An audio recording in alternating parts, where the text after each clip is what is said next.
Can they edge it? I believe they will edge it tonight, and they will need to edge this because they're up against a very good Maidenhead side, one of two real big individuals, and yeah, I think it'll be a close one.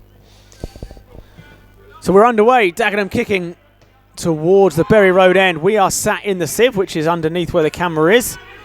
We've got a perfect, somewhat sadly unobstructed view because obviously there is no one else here bar the handful of people on the far side. Another throw for Dagenham. What I liked about it is he made, sometimes they can overhit it and it's easy for the defender, but because it didn't go out of play, the defender had to make a decision.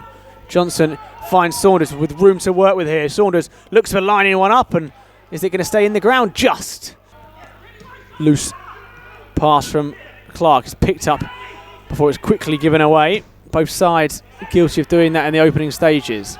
Defence on top so far, Mick Payne? Yeah, they are. As I said, at the moment they're looking comfortable, really, in terms of not taking any risk, being effective. Well, there's a risk there as Upwood can find also the man over as Coley's got it inside the penalty area, and it hits the bar!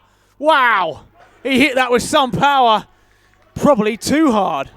Well, again, a let off the hook there. But it's a corner. Maidenhead, we were just saying, defence was on top. Now it's their attack leading the way. Plenty of big men to aim at. The corner is whipped in towards the near post. Headed off the bar, a post again. Two in quick succession. It was a beautiful delivery and a good run at the near post by the Frenchman. Justin must think it's his lucky day, but Dagenham trying to capitalise at the other end, and they've got bodies forward. We said it hadn't kicked into life. Yeah, it has now. Weston into the penalty area. He's going to pull the trigger. It bobbles away, hits a man on the floor. Dagenham, though, looking to get forward themselves.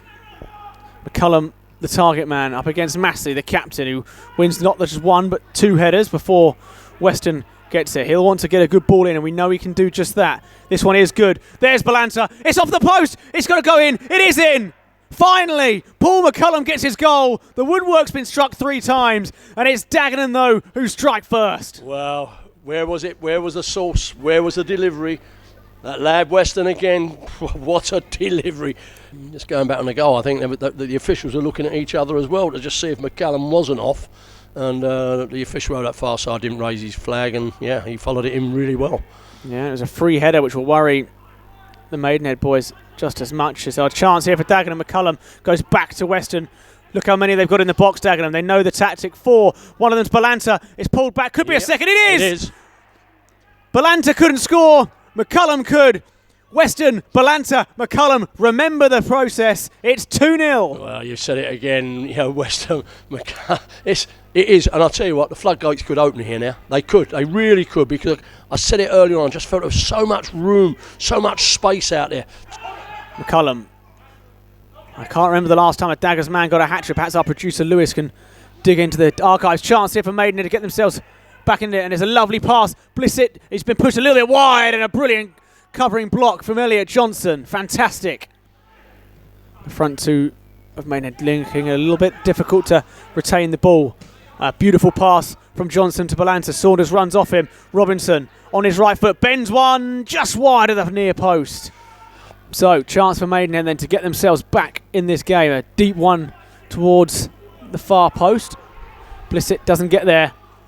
Wells will. This one's drilled in. It's a good ball as well. And it's going to go into the hands of Elliot Justin. But a good cross from George Wells. He put a few balls in there and he's getting him into a decent area. He's got time here to pick out a cross.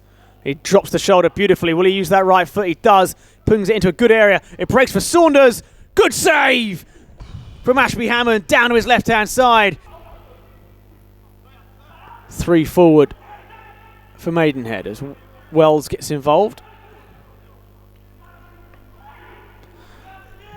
Gets another good ball in. Blissett's there, and it's a save at the last second. Blissett's the target, and Will Wright sees it out. Coley hit the bar early on. Can he go one better? Plenty in the box here for Maidenhead. It's a decent ball again, and yet again Dagenham's defence doing very well. As the referee looks at his watch, they'd like the whistle to come now. Blissett comes in. Good save from Elliot Justin. Didn't have a great deal of power, the header, but it had to be saved. And Elliot Justin ensures that as the half-time whistle goes here in East London, it is Dagenham and Redbridge who lead by 2-0. Good from Ballant, who spins away from his man. Ranch has got Weston overlapping and he gets there, the ball to him. Can he use his right foot to pick out the pass? He comes in onto that left foot and tries to pull the trigger and puts it over the bar, and that... They take it short. Balanta comes out to meet it. Options on the angle for Wells. One of those is upward. Coming around the back is Orsi. And it goes out of play. But they're still just threatening, not really testing Justin. But it only takes a moment to score. And George Wells. Wells will be the outswinger. I'm surprised they've left it for him. But he fires it in. It's a good ball. Hits the post, I thought. But it doesn't. We were right behind it, and it was just squirming in, I thought, for a second. Still, Maidenhead continue to find a way to break this Daggers side down. They haven't looked too threatening for quite a while, but they're in behind here as I curse Dagenham and Redbridge because they've scored. Couldn't have timed it worse if I tried. I said they weren't threatening. They're doing more than that, McPain. They've got one back. Well, as I said, it's been one of those, hasn't it? It's been one of those. It was a long sort of raking ball from the right-hand side. And the door closes, but Wells will keep it alive. There's 4 in the box. He delivers another good ball. Attacking it is the goal scorer, I think, who's coming in, was it? 7 off, 17 on, and it was against Guiseley, I should have added, for Michael Cheek's hat-trick, that Paul McCullum won't have the opportunity to get tonight as the captain sends this long. Ball through once for them, and it nearly does so again. I thought for a second he clawed the ball into the net, Elliot Justin. I don't think it was going in, but it didn't take any chances, and suddenly chances are coming for Maidenhead. We were a little bit critical in some sense they sat a bit deep, but it doesn't matter because what matters in football is getting the win, getting the goals, and Dagenham have done just that. 2 goals from their number 9. Paul McCullum has fired them to victory here over Maidenhead United, which means they are now level on points with Maidenhead.